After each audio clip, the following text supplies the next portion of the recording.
Hello everyone, welcome to my channel simple Piyas blog. কেমন আছো তোমরা সবাই? আশা করছি তোমরা সবাই খুব ভালো আছো আর আমিও খুব ভালো আছি। আর আজকের ব্লগটা দেখো একটু দেরি করেই শুরু করেছি, কারণ আজকে একটা নেমন্তন্ন বাড়ি আছে, শ্রাদ্ধ বাড়িতে নেমন্তন্ন, তো সেখানে যাব খেতে। তো ওই জন্য তাড়াতাড়ি কাজবাজগুলো সব সেরে নিয়েছি। আর দেখো সিঁদুরও পরে নিই, মাত্র চান টান করে এলাম, রেডি হবো একটু পর। ভাবলাম চুলটা একটু ছাদে শুকিয়ে আসি। তো চলো দেখতে থাকো ব্লগটা।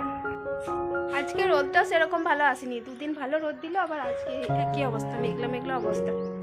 যাই হোক, হালকা তো চুলটা শুকাবে, একটু শুকাবো, তারপর নিচে যাব, রেডি হবো।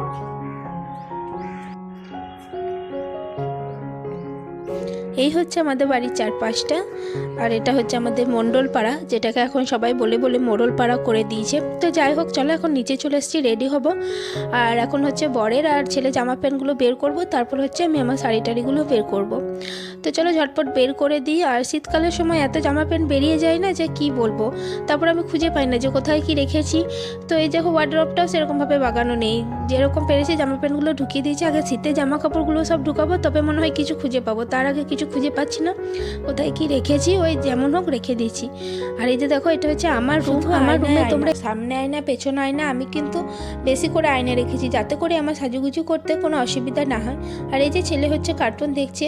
তো আমার ছেলে যখন ছোট ছিল তখন কিন্তু ও অনেক বেশি ফোনের নেশা ছিল, সব সময় মানে খাবে তাও ফোন চায়, মানে সব কিছুতেই ওর ফোন চাই, এরকম একটা ব্যাপার হয়ে গেছিলো আর কি। তো আমি তো ভাবতাম যে কী করে ওর ফোনের নেশাটা ছাড়বে।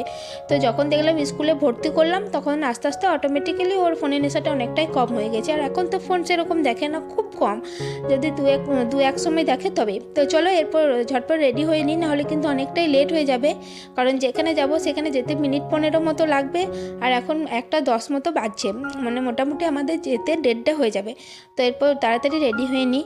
আর আরেকটা কথা, যেটা আমি আগের ভিডিওতেও বলেছি আর এই ভিডিওতেও বলছি, যেহেতু ধরো সত্যি আমি নতুন নতুন ভিডিও করছি, ভিডিও সম্বন্ধে সেরকম কিছুই জানি না।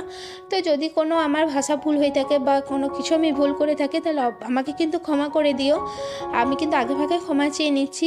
আর যেটা আমার ভুল হবে তোমরা কিন্তু অবশ্যই আমাকে কমেন্ট করে বলো যে আমার এই জায়গাটাতে ভুল হচ্ছে। তো চলো, আমার তো রেডি হয়ে গেছি, এরপর হচ্ছে আমার বর রেডি হবে। ওর তো রেডি হওয়ার কিছু নেই, ও সেরকম কিছু সাজে না, সিম্পলি শুধু চুলটা আঁচড়াবে। আর শীতকালে যেহেতু একটু খসখস করে স্কিনটা, ওই জন্য একটু ক্রিম মাখবে, আর কিচ্ছু না। আর এই যে দেখো, এই ছেলেটা কিন্তু জামার বোতামগুলো সব উল্টো পাল্টা লাগিয়েছে। আমি বললাম যে লাগিয়ে দেবো, কিন্তু না, ও নিজেই লাগাবে। তো উল্টো পাল্টা লাগিয়েছে, লেট, তারপর আবার আরও লেট। যদি না লাগাতো তাহলে আমি ঝট করে লাগিয়ে যেতাম, এরপর লাগিয়ে রেখেছে, আবার বোতামগুলোকে খুলে আবার আমাকে কিন্তু নতুন করে লাগাতে হলো।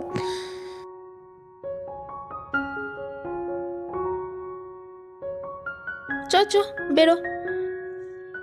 দেখো, যাবো হচ্ছে স্কুটি করে, কারণ তোমাদের দাদাভাইয়ের গাড়িটা একটু খারাপ হয়ে গেছে, ওই জন্য গ্যারেজে দেওয়া আছে ঠিক করতে, তাই আমি আমার স্কুটিটা নিয়ে যাচ্ছি আর কি। আর চলে এসেছি শ্রাদ্ধ বাড়িতে। তো এখন দেখো, বিয়ে বাড়ির ভোজ আর শ্রাদ্ধ বাড়ির ভোজের মধ্যে কিন্তু কোনো পার্থক্য নেই, তোমরা কিন্তু দেখে বুঝতে পারবে না যে কিসের ভোজ চলছে, কারণ এখন সব জায়গাতেই স্টলের ব্যবস্থা হয়ে গেছে। আর এখানে যেমন ফুচকা পান দুটোরই স্টল ছিল, তো বেশি ফুচকা খাইনি, 2-1টা ফুচকা খেয়েছি, কারণ খাবার খেতে পারবো না ওই জন্য। তো 2-1টা ফুচকা খেয়ে খাবার খেতে চলে এসেছি। তো তোমাদেরকে তো বলাই হয়নি যে আমি কোথায় এসেছি হচ্ছে আমার ছোটো পিসিমণির শাশুড়ি মা মারা গেছে, তো ওইখানে হচ্ছে আমরা ভোজ খেতে এসেছিলাম। তো এটা হচ্ছে আমার কাকিমুনি, যেটা হাই করলে রয়েছে, দেখছো ছোটো পিসিমণি। তো এই ছোটো পিসিমণিরই শাশুড়ি মা মারা গেছে, আমাদের সাথে খেয়ে নিয়েছে। এই যে দেখো, ব্যাগ নিচ্ছে, এরপর ডিউটি যাবে এই পথে। তো এটা হচ্ছে আমার বড় পিসিমণি। প্রথমে বড় পিসিমণি ভাবছিল হয়তো আমি বড় পিসিমণির ছবি তুলছি, ওই জন্য চুপ করে দাঁড়িয়েছিল। তো তারপর আমি বললাম যে না, আমি ভিডিও বানাচ্ছি। তো তারপর হাই বললো। আর এই হচ্ছে আমার মা। তোমরা তো আমার মাকে আগের অনেক ভিডিওতেই দেখেছো। তো ছোটো পিসিমণি বলছিল যে দিদি কেন আসেনি, মানে দিদি তো দিদির মেয়েটার পরীক্ষা, ওই জন্য আসতে পারেনি, তো এটা জিজ্ঞেস করছিল আর কি।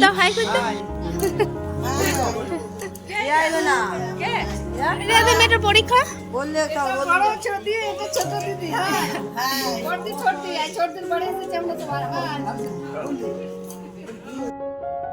বাড়ি চলে এসেছিলাম 3টের সময়, বাড়ি এসে একটু শুয়েছিলাম। তো এই যে দেখো কাণ্ড, উঠে দেখি ছেলে জল নিয়ে খেলা করা শুরু করে দিয়েছে। তো বারণ করছি যে কেন স্কুটিটাকে ধুচ্ছিস, তো বলছে না কেন বাবা, কাদা লাগিয়ে দিয়েছে, বাবার গাড়ি চালাক, আমাদের গাড়িটা কেন চালাচ্ছে, এরকমটা আর কি। তো এরপর ওকে বাড়ির দিকে নিয়ে এলাম, মানে আমাদের খামার বাড়ির দিকে। তো এই যে দেখো, এদিকে এসেও সে একই রকম, এই ছাগল ছানাগুলোকে এত বিরক্ত করে যে ছাগল ছানাগুলো ওকে দেখে ভয় পায় যে এই ছেলেটা এরপর এসেছে আমাদের সাথে কী যে করবে তার কোনো ঠিক নেই। আর আরেকজন ছানাপোনা তো ওকে দেখে পেছন দিকে লুকিয়ে দিয়েছি, চলো তোমাদেরকে দেখাবো। প্রচণ্ড টানা হাজরা করে, কোলে নেয়, গলা টিপে দেয়, বারণ করি যে এরকম করিস না, ওদেরও তো কষ্ট হয় বলো, কিন্তু না, শুনবেই না। কলে তুলে ওদেরকে একদম মানে ছোট ছেলে হলে হয়তো মারাই যেত, এরকম করে। আর এই যে দেখো বললাম না ভয় খায়, দেখো পেছনে লুকিয়ে আছে, ওকে দেখে সত্যিই ভয় খায়। মানে দুজনকে বলবে একসাথে কোলে নেবো, একসাথে চটকাবো, এরকম করলে হয় বলো? তো আমি বললাম ছাড় ওদেরকে, আমার একটু ভিডিও করে দে। তো এই দেখো এরপর হচ্ছে কাপড় কুড়াবো, কাপড়গুলোকে সব কুড়িয়ে ভাঁজ করে রাখবো। বিকেলে সেরকম কোনো কাজ থাকে না, বিকেলের এই টুকটাক কাজগুলোই থাকে আর কি।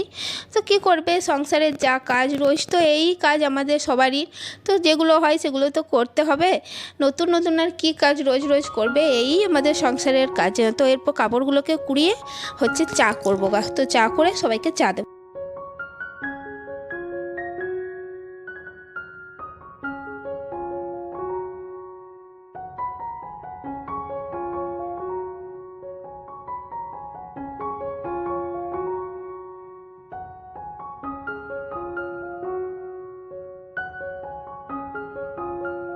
এই যে এখন চাটা বসিয়ে দিয়েছি।